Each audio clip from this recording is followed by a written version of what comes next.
Estão comigo? Então vamos para a Bíblia em Mateus 3, verso 1 e 2. Mateus 3, verso 1 e 2. E naqueles dias apareceu João Batista pregando no deserto. O que João Batista estava fazendo? Aonde ele estava? Deserto. E dizendo: arrependei-vos, porque é chegado o reino dos céus. Ele estava dizendo para as pessoas se arrepender das suas falhas, dos seus erros, dos seus pecados, porque era chegado o reino dos céus. Não estava dizendo que chegou o reino do céu aqui na terra. Ele estava dizendo, porque é chegado o reino dos céus, com a letra S. Significa que ele está falando de 3 céus. Amém? Então aqui João Batista usa uma palavra que ninguém nos tempos de hoje quer ouvir: se arrepender. Por quê? Porque a palavra arrepender para João Batista e para aqueles cristãos está dizendo: confesse os seus pecados, abandone seus pecados, fuja do pecado, saia dessa direção e vá na direção contrária. Uma antiga definição de arrependimento é deixar o que você praticava no passado e viver uma nova vida. Também é mostrar que você vive sinceramente pesaroso e consciente que não deve mais praticar o que é errado por sua concepção já entendida. Em 2 Coríntios, capítulo 5, verso 1, a Bíblia fala que se um homem nasceu de novo, ele é uma nova criatura. E se ele é uma nova criatura, as coisas velhas ficam para trás. Sabe, meus amados irmãos, nós temos pregado um evangelho aceitável hoje em dia. Que é isso? Tentando fazer uma mensagem, um evangelho não tanto doloroso, fácil de se ouvir. É como se você desse uma injeção nas pessoas para que elas dessem um up, uma animada, mas em seguida essas pessoas adormecem, significando para a igreja que muitas dessas pessoas elas estão indo fácil para o inferno. E eu não consigo uma explicação porque as pessoas elas não conseguem se arrepender, porque é mais fácil se desculpar. Quando você se desculpa com alguém, não, tá tudo bem, tá certo, mas quando você se arrepende, você diz: não posso fazer de novo, é errado. Então, se qualquer homem, em qualquer lugar, estiver em Cristo, sendo ele o mais torto, sendo ele mais pervertido, sendo ele o mais carnal, o mais cruel, o homem mais podre desta face da terra, quando ele se encontra com Cristo, ele se torna uma nova criatura. Ele esquece dos seus erros, é passado, é virada a página, e aquele homem vive uma outra estação da sua vida. Mas você precisa entender que nós precisamos nascer de novo. É necessário que o homem venha entender, porque nós esquecemos, irmãos, a maravilhosa majestade do nascimento. Irmãos, eu me lembro que quando eu me batizei, aos 14 anos de idade, meu pai me levou, era numa praia. Quando eu me batizei, eu me levantei leve, diferente. É uma sensação que ninguém consegue explicar. Eu lembro de muitos amigos que ao se batizarem, saíram falando línguas. Eu consegui falar com pessoas que, depois de sair das águas, foram curados de câncer. Pessoas que tinham enfermidades antigas, passaram pelo batismo e disseram: olha, a doença ficou lá embaixo. Eu creio nisso. Estão comigo? Digo amém. Hoje as pessoas, irmãos, apenas acenam com a cabeça, fazem oração de confissão e fazem isso da boca para fora. Eu aceito, sim, tá, tudo bem. E depois vão direto para o inferno, passando pelo corredor e os bancos, inclinam sua cabeça no ombro do pastor e diz: pastor, obrigado.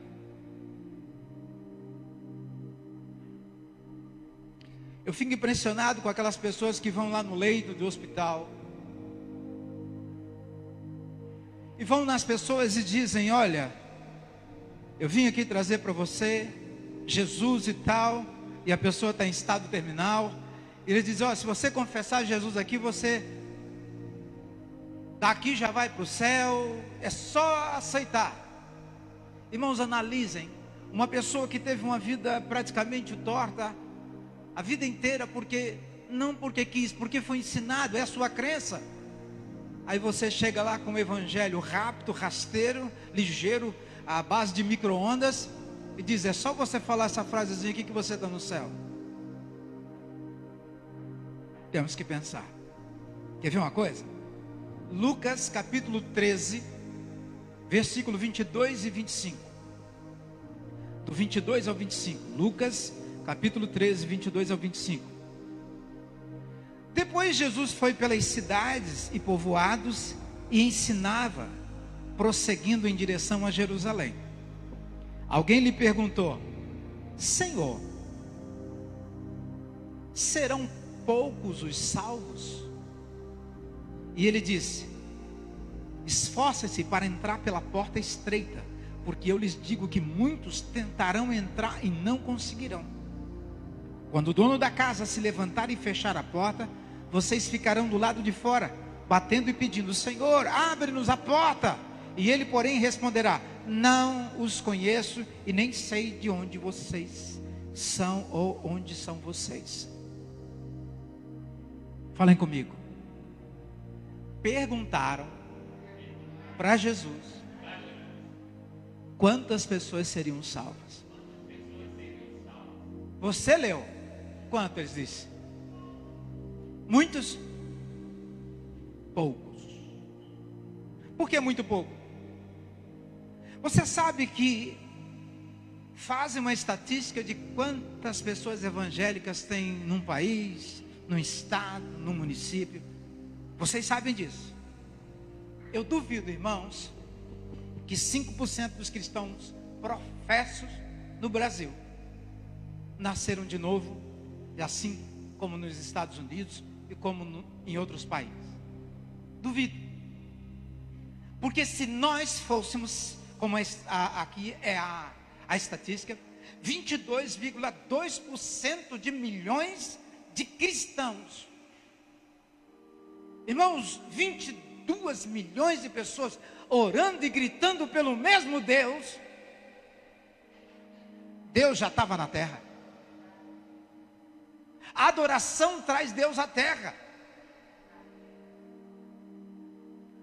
E quando me dizem isso, desses 22 milhões, que existem, irmãos, nós não teríamos deputados corruptos, não teríamos vereadores corruptos, prefeitos corruptos, não teríamos pastores corruptos. Somos uma das nações mais corruptas do planeta. Estamos em terceiro lugar. Por favor, Deus é nossa testemunha.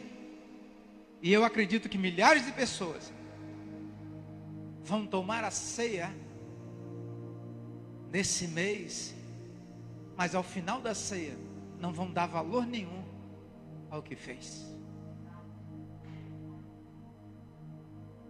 Essas pessoas pensam sobre o sangue de Cristo? Não.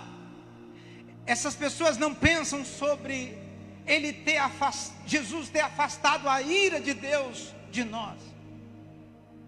Essas pessoas não pensam que Deus fechou a porta do inferno para nós. Essas pessoas não entendem que se Jesus não viesse, nem vivo estaríamos.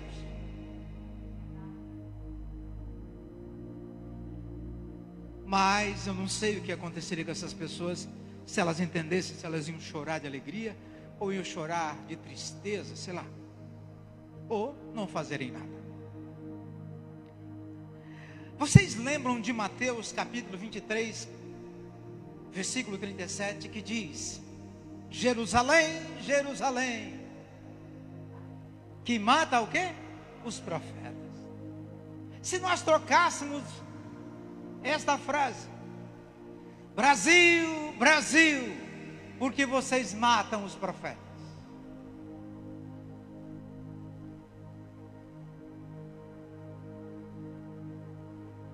Irmãos, há milhares de rádios AM, rádios FM, rádios na web, diversas, milhares, para não dizer milhões.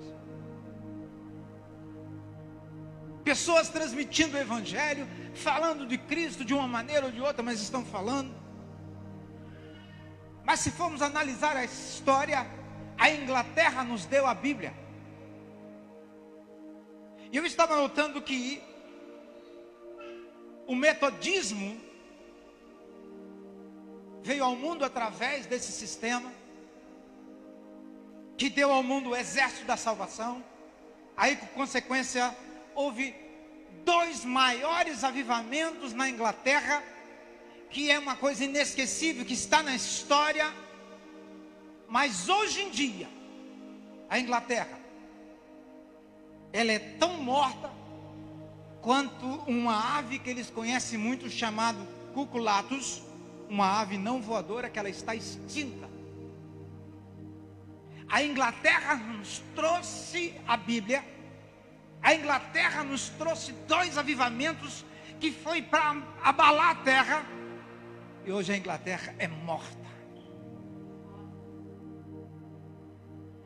Nós queremos fazer, irmãos, um investimento a curto prazo. As pessoas querem fazer a oração de 1 minuto e dizer: Senhor, manda a bênção, manda a cura, manda o dinheiro, manda a prosperidade, manda tudo em 1 minuto. Queremos receber a glória de Deus em uma noite de oração, em um período noturno de oração, ou às vezes também a gente adiciona 10 minutos de manhã, 10 minutos à noite, dizendo: Senhor, eu acrescentei esses 10 minutos na minha vida para poder dizer a Ti que eu quero estar contigo. Você já se perguntou por que o escritor de Hebreus, lá em Hebreus 12, verso 4, ele diz assim, ainda não existe até o sangue combatendo contra o pecado. Eu admiro, irmãos, quando uma criança nasce. Até então, aquela criança está num lugar sem ar, dentro d'água, não tem medo de nada, não se ouve um pio, mas ela se mexe, vai para um lado, vai para o outro. Mas quando a criança nasce, a primeira coisa que os médicos querem ouvir é o som da sua voz, para que os pulmões salte para fora. E note que toda criança, quando nasce, ela chega rindo,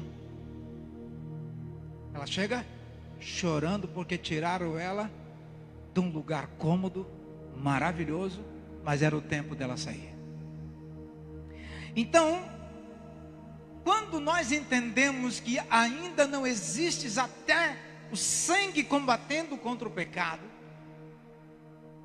eu entendo que cada gota de Abel que foi derramada na terra, até Zacarias, quando fizeram aquela lista toda no templo, até, segundo a última pessoa que era entesourada na época e listada por Deus, aqueles que foram martirizados lá na Rússia, Deus sabe o que eu estou falando. Pessoas que foram martirizadas nos dias de hoje, ou estão sendo martirizadas. Cada gota de sangue dessas pessoas é registrada no céu, seja na China, seja em qualquer parte do mundo. O sangue dessas pessoas, Deus vai cobrar. Diga comigo: eu sou o que sou. Quem falou isso? O próprio Deus.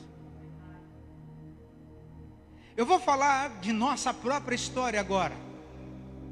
Alguns dos homens mais extraordinários que eu estudei, alguns dos maiores pregadores desde o Pentecoste, que percorreu pelas ruas. Eu fiz uma análise, encontrei um homem chamado John Wesley. Fala comigo, John Wesley. Esse John Wesley, segundo a história, o cara, para pregar o evangelho, andou 385 mil quilômetros a cavalo para falar de Cristo.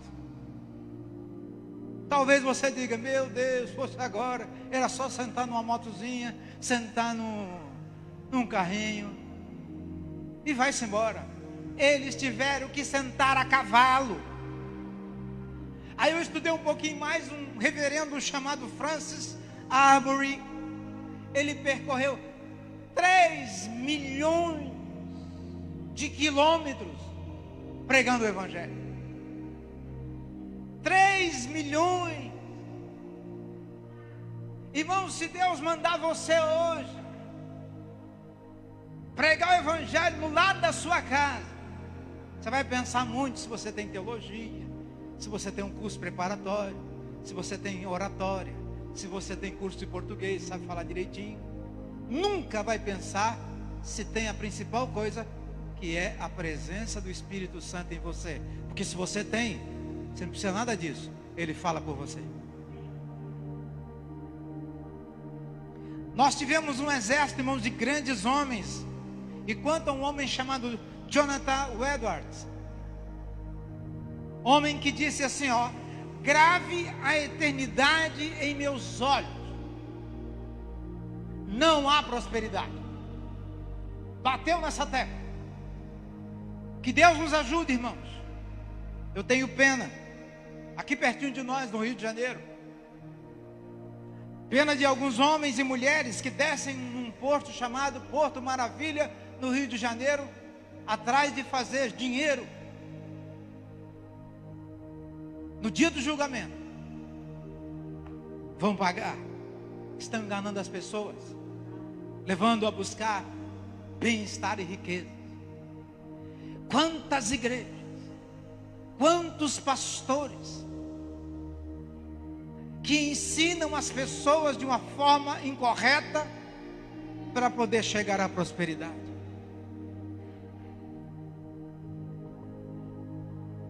Falem comigo assim: quando a igreja é pobre, ela é mais rica em Deus.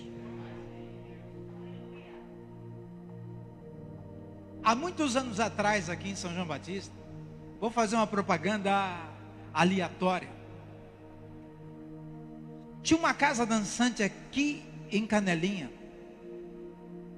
E essa casa dançante ela era muito famosa porque ela era pequena, miúda, de madeira,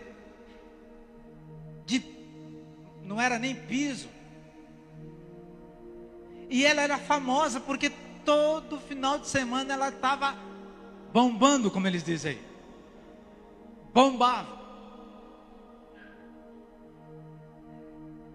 Quando eles desfizeram essa casa e fizeram uma casa melhor, maior, esvaziou. O que foi que perdeu a graça? O simples, irmãos, é atrativo. Não, mas a gente vai fazer algo melhor, você vai ter mais espaço. Morreu o lugar. Hoje muitas pessoas passam na frente, nem lembram que era do lado contrário. Olha para o lado de lá, bem feito, mas bem pouco visitado. Estão comigo? Olha só o que os apóstolos falaram no passado. Não temos nada, somos simples, não temos casa, não temos proteção, não temos salário, não temos aposentadoria, não temos dinheiro, não temos conforto, não temos direitos, não temos nada, mas nós possuímos todas as coisas, que é a graça de Deus.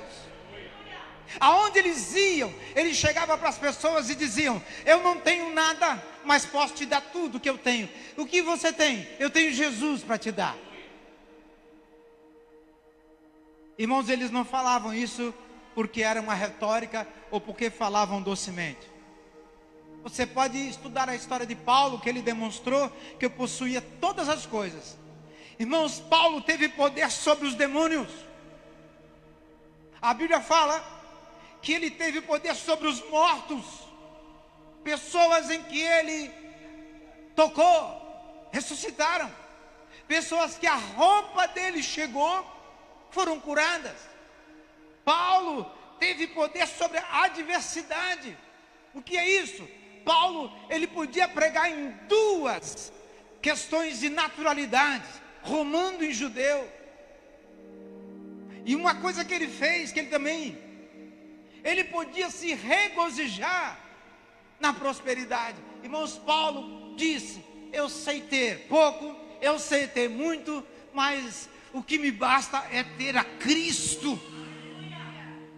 Mas irmãos, Paulo, açoitado 195 vezes, sabe o que ele fazia quando apanhava? Cantava. E quando Paulo foi levado por uma prisão suja de Roma, ele escreveu lá 3 cartas, que nós podemos entender que Deus estava agindo sobre ele, que foi Filipenses, Colossenses e Efésios. Apanhando, o homem vai e é o porta-voz de Deus. Irmãos, e o que dizer desses pastores de hoje? Para serem pessoas de Deus, precisam ter jatos, precisam morar em mansões, precisam estar em... Essa semana alguém do Rio de Janeiro mandou para mim um vídeo, eu nem mostrei para minha esposa, de pastores no Rio de Janeiro, que a sua principal renda financeira é uma fabricação de cigarro. E ele é milionário, desde criança, nesse ramo. Não podem dizer que ele enricou por causa da igreja. E ele é dono de uma marca de cigarro no Rio de Janeiro. Os filhos, cada um tem a sua fábrica de cigarro.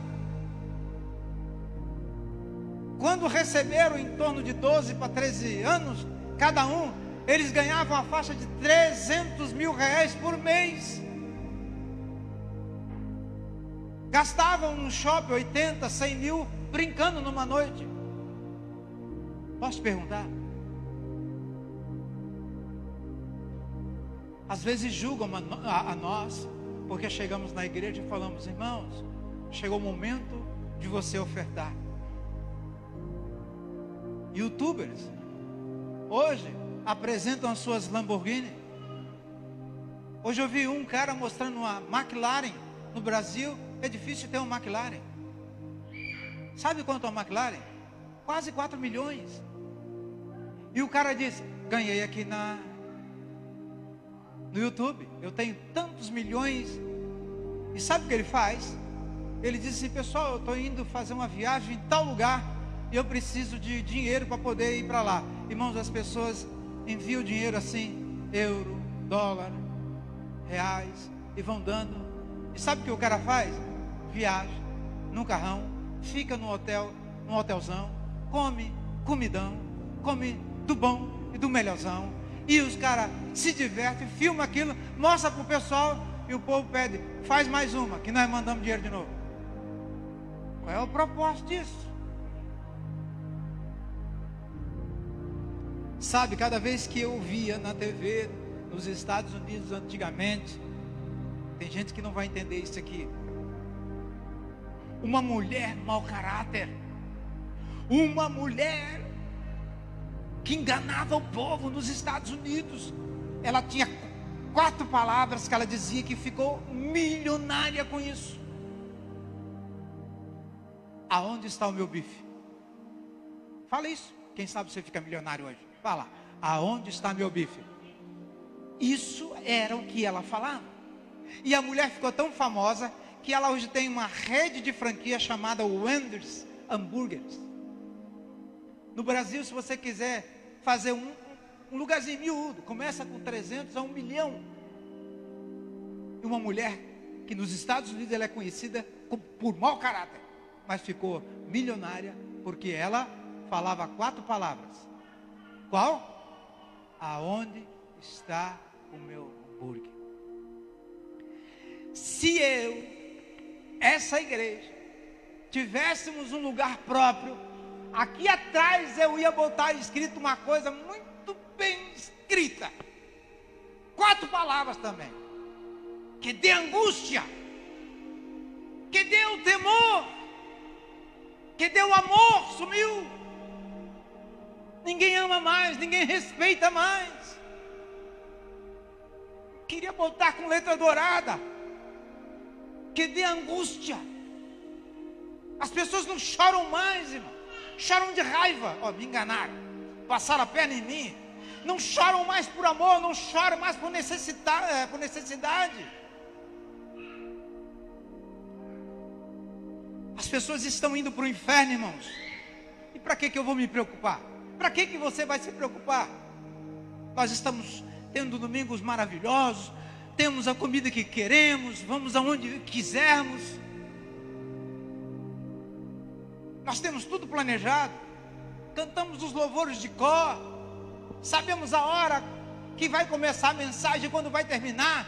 Damos 20 minutos para o pastor pregar, mas a gente dá uma alteradinha, dá mais 1 minuto, 21 minutos para ele pregar, para ele trazer um pouquinho da palavra. Mas no final ninguém chora. Eu quero que você saiba algo do profundo do meu coração. O maior trabalho do mundo não é cuidar de uma presidência igual o nosso presidente Bolsonaro cuida em Brasília. O maior trabalho está em cuidar da casa de Deus. Jesus não está sendo glorificado, amado. Ele não está sendo glorificado com o egoísmo dos cristãos dos dias de hoje. Primeiro eu, depois eu e só eu. Não mexe no meu tempo, não mexe na minha agenda. E na agenda, irmão, está vazia. Essa semana eu atendi uma pessoa e a palavra era assim: pois é, estou sem direção, não sei o que faço, não sei para onde vou. A minha esposa sempre fala que a vitrola chega e repete o mesmo disco, a mesma coisa. E eu cheguei e Deus me deu uma ideia. Comprei uma agenda e botei das 6 horas da manhã um monte de interrogação. 6 horas, 7 horas, 8 horas. E disse para ele: vai fazer o teu dia. Vai fazer o teu dia. Agenda o teu dia, agenda o que você tem que fazer. Não, mas aí eu entro em depressão, dá uma tristeza, eu não sei para onde vou, não sei para onde. Aí eu falei: está faltando alimento? Não. Está faltando água na sua casa? Não. O que está faltando? Está faltando se direcionar. Não, mas eu sirvo a Deus também, conheço a palavra. Se conhecesse, sabe que Deus manda a gente ir para frente. Desde Moisés, Deus falou: ei, está vendo o mar ali? Marcha, vai para frente. Depois que deu a agenda, ele sumiu. Quem sabe está faltando para nós, ou para você, uma agenda. A hora de orar, a hora de se alimentar, a hora de ter relacionamento com a família. Estão comigo? Na minha alimentação, irmãos, no meu sono, minha vida social, Deus está no meio. Nos meus exercícios, Deus está no meio. Às vezes de manhã eu estou fazendo meu exercício, minha esposa passa lá, rindo de mim. Eu digo, pode ir, não tem problema. Eu estou com fone no ouvido. Aí o que eu fiz no fone de ouvido? Peguei um fone de ouvido e botei as mensagens mais fortes para me embalar com a minha própria voz. Tem uma música no fundo e minha voz falando: você é forte, você é campeão, você consegue, você vai lá. Daqui a pouco lá vem eu de novo: você consegue, você é forte, você... Bom, é meia hora bonitinho de manhã e meia hora à tarde. No final do dia eu tô que é um guri. Estão comigo? Você deixaria as pessoas de lado para passar um tempo com Jesus? Tem cabimento uma pergunta dessa? Você ter tempo? Pastor, não estou entendendo isso aí. O maior dom deste mundo, fala comigo, o maior dom deste mundo é ser cheio, ungido pelo Espírito Santo. Então, irmãos, a palavra fala que se você manter-se na unção do Espírito de Deus, é a coisa mais importante dessa terra. Mas qual é o problema dessa geração, irmão? Eu digo para você qual é o problema dessa geração. O caminho de vida dos cristãos está relacionado, irmãos, hoje, por querer imitar pessoas famosas, por querer imitar pessoas mundanas. Nada contra, meus amados irmãos, você assistir jogos e ver aqueles jogadores, todos eles tatuados. Nada contra. E nada contra se você fez. Mas você não percebeu que você foi manipulado. Alguém que você gosta está dando um estilo de vida para você. Daqui a pouco você vai ter que ter o carro que ele tem, a mulher que ele tem. Aí você vai olhar para o lado: minha mulher não é igual àquela. Então você vai querer trocar. Então você está sendo manipulado. A mídia faz com que você saia do espaço em que você está e mude para aquilo que eles estão criando. O problema dessa geração é copiar o que é famoso. Não, está vendo, eu vou copiar aquele cara porque ele tem dinheiro. E ele disse que as instruções que ele dá em dinheiro é famosa, então eu preciso daquela orientação, porque se me der aquela orientação eu também vou ficar rico com ele, igual ele. Mas o que vai acontecer quando você ficar rico e você tiver o poder?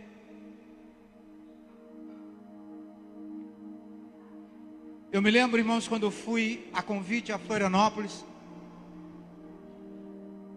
eu fui para ouvir um pregador, por suas palavras, revelações.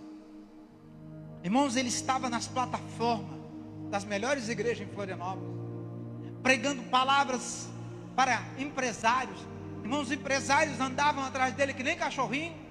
Aonde ele ia atrás. Eu me lembro, minha esposa também lembra. Irmãos, não faltava notebook para ele, não faltava telefone, não faltava nada, hotel. O cara estava na boa. Como amigos que colocaram nas suas igrejas, eu também entendi que eu podia trazer, trouxe ele aqui a São João Batista. Esse homem, irmãos, quando ele andava em determinados lugares, era como se ele tivesse uma tocha na mão. Chegava no lugar, se tinha grama seca, mato seco, ele botava fogo nas coisas. Eu ficava impressionado com aquilo. Mas ele perdeu isso.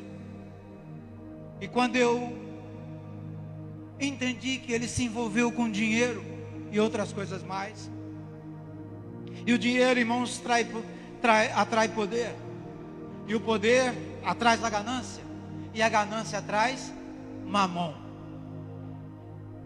Quando eu vi aquele homem dentro de um poço homem cheio de mãos. Eu vi milagres sendo feito na minha frente.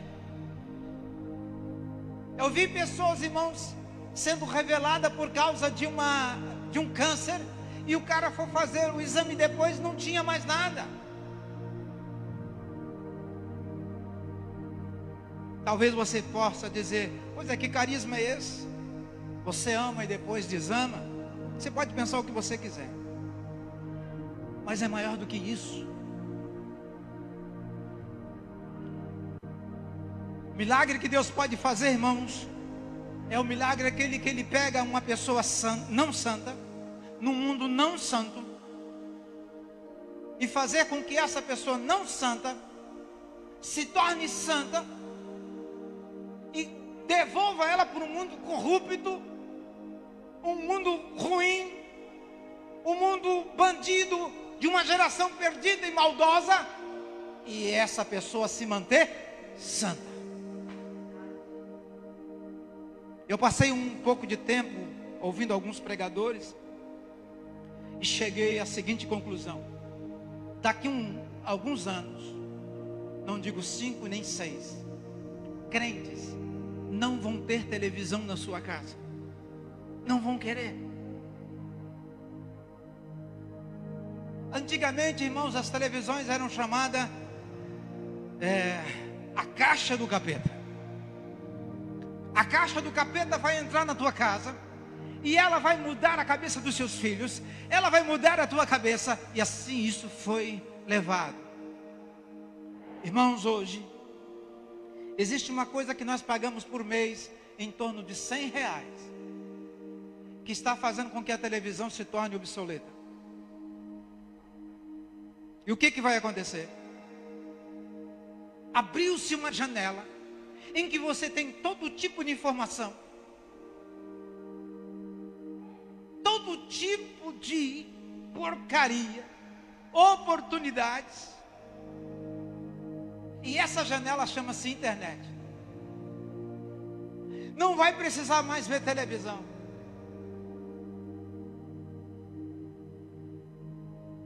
Estamos saturados, irmãos, com o mundanismo. Pense, irmãos, nos bilhões que essas empresas ganham. Pense nos bilhões que são encaminhados para as empresas de marketing, que vai para a pornografia. Será que isso não perturba a igreja? Eu gostaria de ver o Brasil, irmãos, com as igrejas com as portas fechadas. O que o povo ia fazer?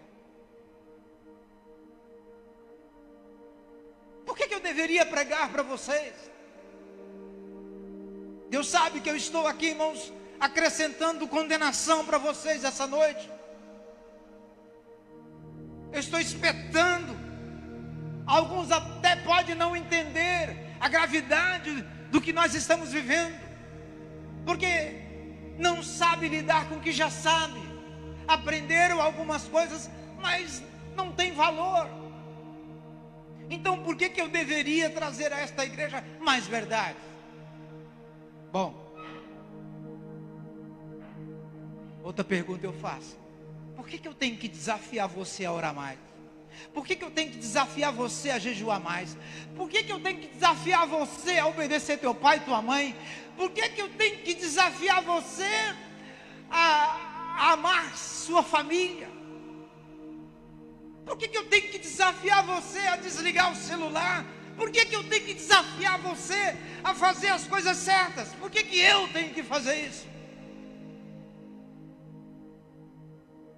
Uma senhora, há muitos anos atrás, de nome Filomena Thier, ela foi uma mulher extraordinariamente usada por Deus. Ela sempre ia a Jerusalém, todo ano. Irmãos, ela trazia garrafas d'água. Irmãos, e ela tinha uma coisa, que ela gostava de jogar a água que ela trouxe de Israel na cabeça das pessoas que nunca tiveram oportunidade, jamais iriam a Israel. Então ela fazia aquelas filas Lembro das reuniões todos os dias. Aquela montoeira de gente ia porque queria receber a água de Israel no coco da cabeça.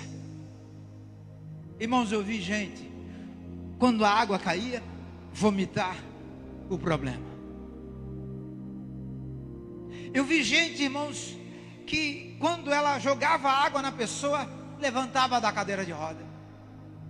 Eu vi gente, irmãos, que tinham doenças afloradas em seu rosto. Ela jogava água, passava água. Irmãos, naquele momento a pessoa já ia lá na frente testemunhar: olha, pastor, eu já estou curado, não tem mais nada.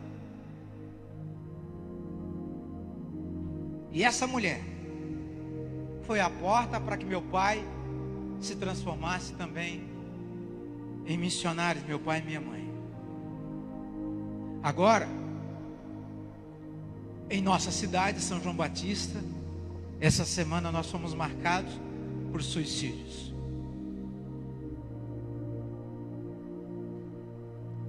Pastor, o que é o suicídio?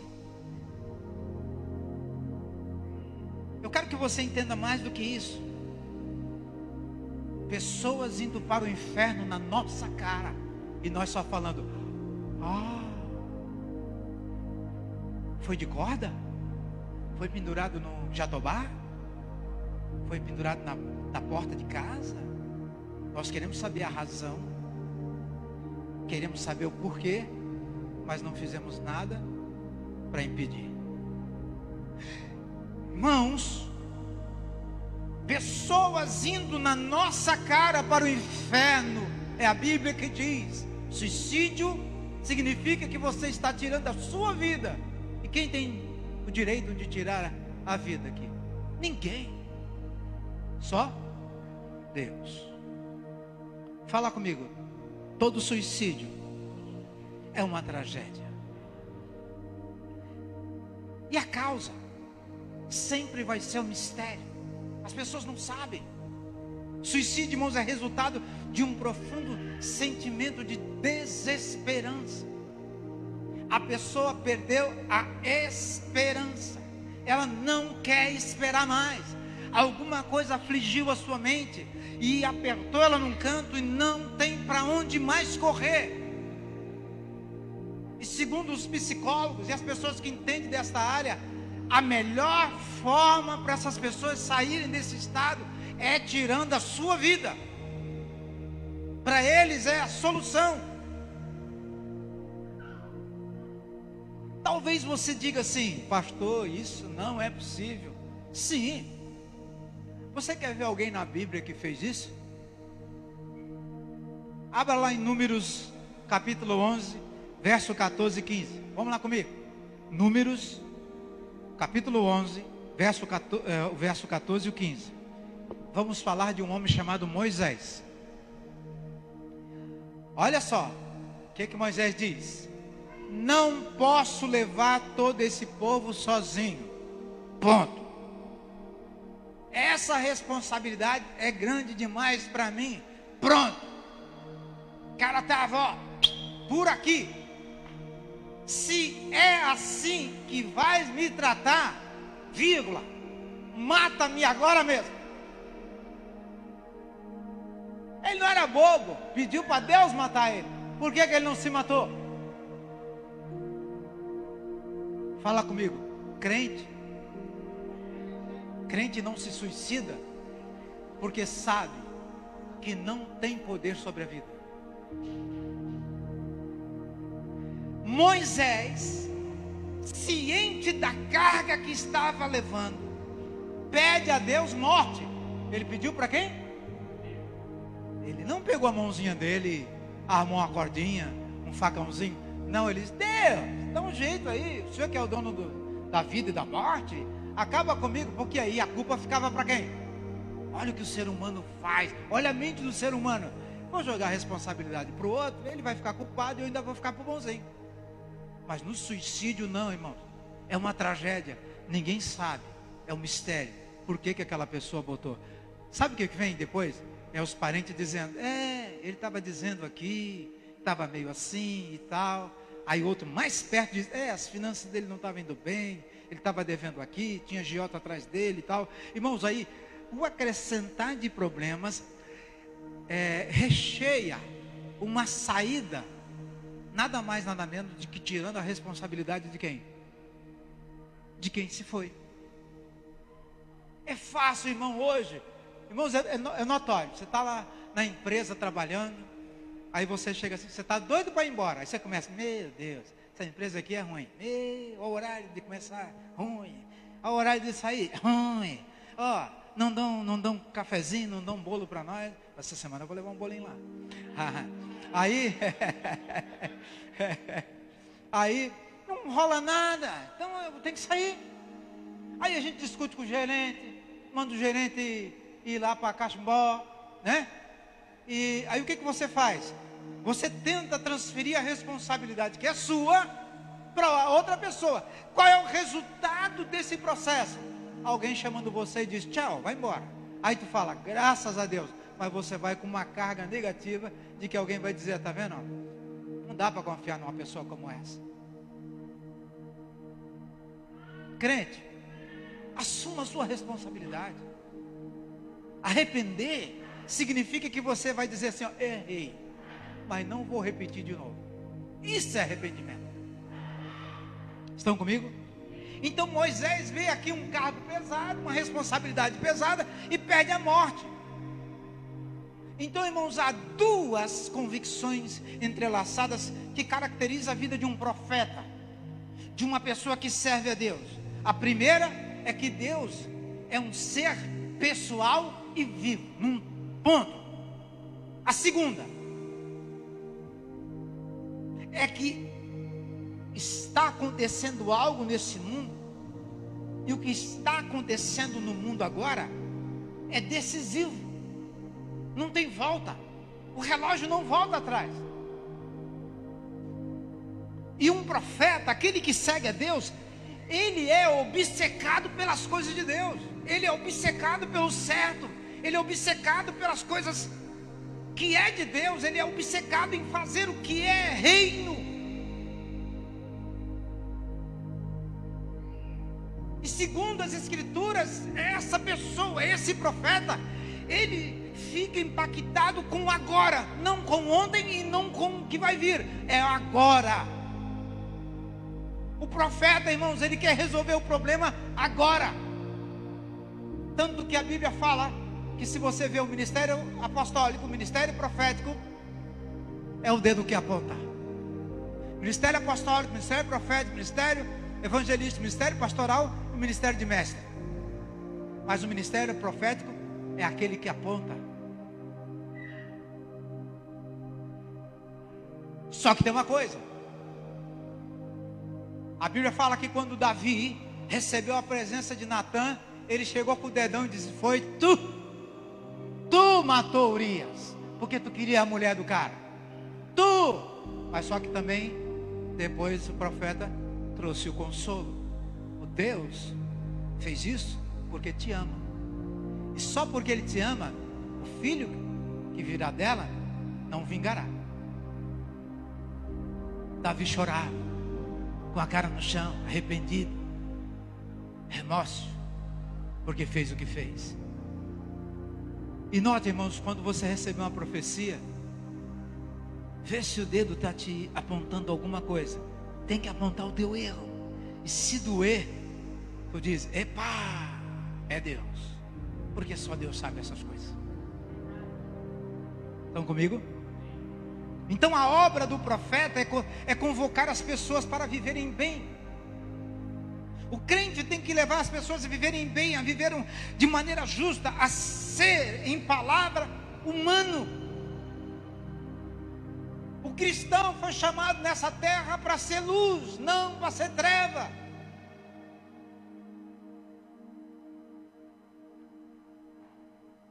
Plena e verdadeiramente humano, mas isso é mais do que um chamado, meus amados irmãos.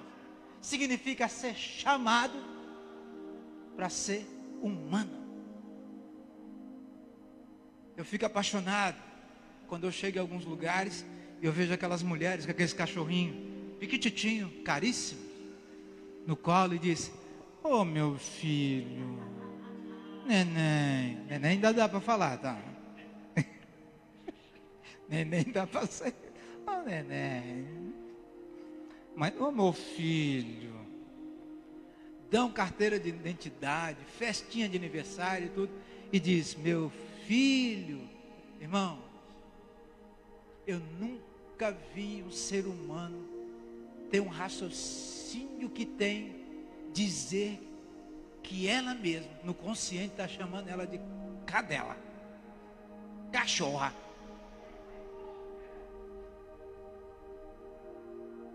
Ô neném, aí bota.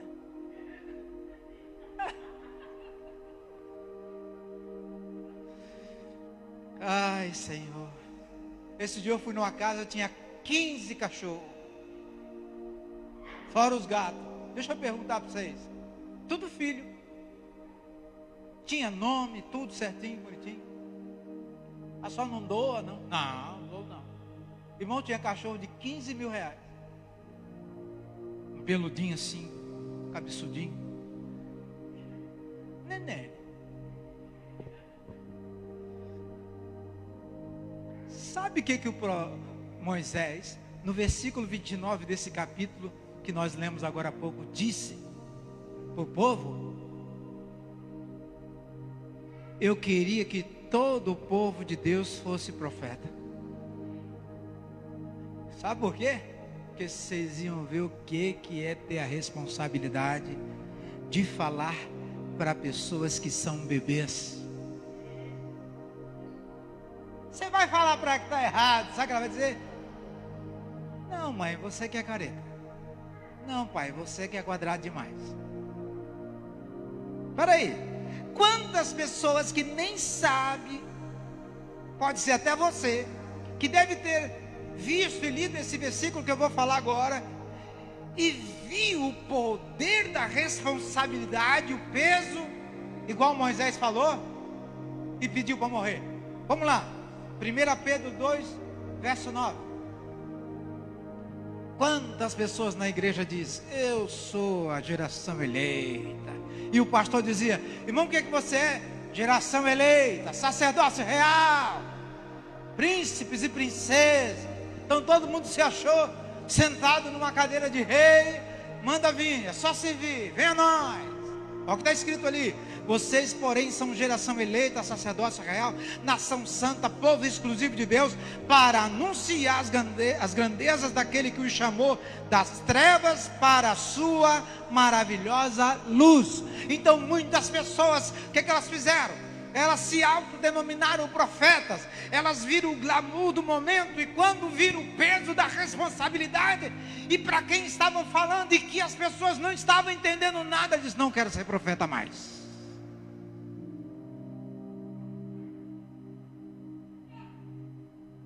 É difícil.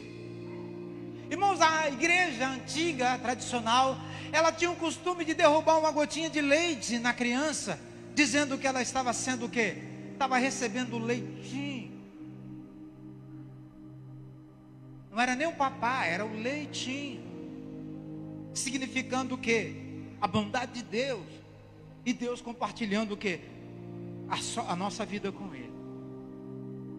Mas aqui eu quero chegar ao ponto-chave dessa mensagem, e o ponto culminante para nós chegarmos ao fim. Arrependimento. Quantos de nós que não sabemos o que é se arrepender? Conviver com arrependimento e aprender com ele nos torna uma pessoa forte e sábia. Fala comigo. Quando eu convivo com arrependimento, me torno forte e sábio. Vamos lá. Ele também permite cultivar empatia mais profunda em relação às outras pessoas. Você não vai acreditar, toda vez que você se arrepende, quem tinha medo de você passa a não ter mais, passa a ter respeito. A redenção do auto perdão surge, segundo as Escrituras, quando nos tornamos gentis, primeiro conosco, depois com os outros. Quando você é gentil contigo, uma vez eu fiz uma terapia, quando eu estava me preparando para ser psicanalista, e esse psicoterapeuta me botou de frente de um espelho e pedia que eu falasse comigo mesmo e colocasse em mim, para mim, as coisas que estavam me atrapalhando. Eu fui 5 sessões e não consegui falar nada. Por quê? Arrependimento está relacionado a como você mesmo se trata. Se você não perdoa, você não se perdoa. E se você não perdoa, você carrega a carga. E toda a carga, ela te deixa desajeitado.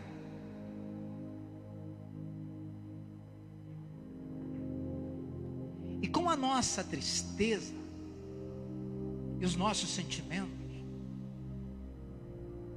depois que você se passa a ser gentil contigo mesmo, então quando nós falamos dessa tristeza, dos sentimentos, as coisas ficam mais suaves.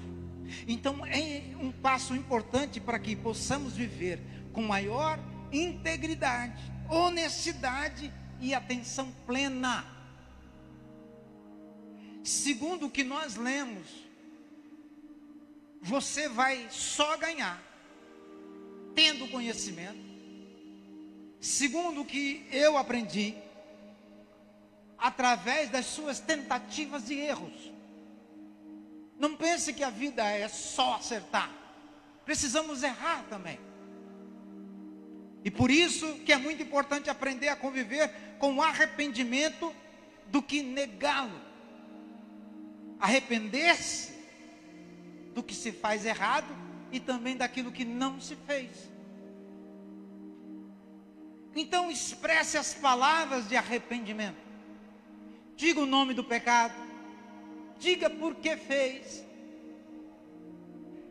Não peça desculpas jamais. Reconheça os seus erros, seus pecados. Mude de atitude, mude de direção. Peça perdão a Deus. Se perdoe. Torne-se contra o pecado. Torna-se contra a atitude que te faz errar. Não é aqui uma definição de arrependimento, mas é um dos resultados do arrependimento genuíno, que foi baseado em fé verdadeira pelo Senhor Jesus Cristo. Arrepender coloca você de frente a quem te ofendeu, e você abrindo o seu coração e dizendo: te perdoo e não cometo mais o mesmo erro. É aquilo que ouvíamos antes. Roubava? Não rouba mais. Se via prostituição, se vivia lá, não prostitui mais. Se vivia lá na internet vendo filmes de pornografia, não vê mais. É mudar de direção. Isso é arrependimento. É isso que a igreja do Senhor precisa fazer hoje. Mudar de direção. A igreja precisa ocupar o seu espaço naquilo que foi chamada. O que é?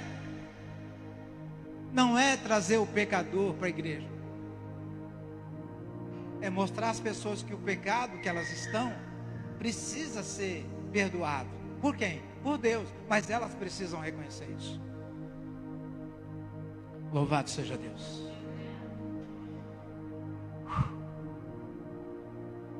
Estão aí? Pensei que o povo não ia aguentar. Aguentaram. Quero convidar vocês para ficarem de pé. Nós vamos nesse momento agradecer todo o pessoal da internet, agradecer você aí no Facebook e provavelmente que vai ouvir no YouTube. Muito obrigado, que Deus abençoe vocês poderosamente, fiquem com Deus, amamos vocês e continue orando por nós, amém. Se essa chamada te impactou,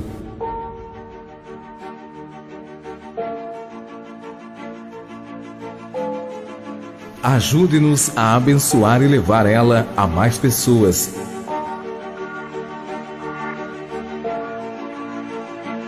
Imagine sua semente indo a lugares que você nunca foi.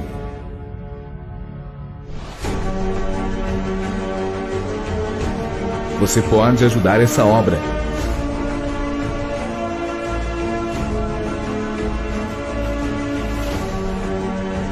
Hoje te convido a fazer uma oferta voluntária, segundo Deus propor em seu coração. No Banco do Brasil, agência 2629, dígito 8, conta corrente 27805, em nome do pastor Gidalte Paulino da Silva Filho. Catedral Deus é Fiel.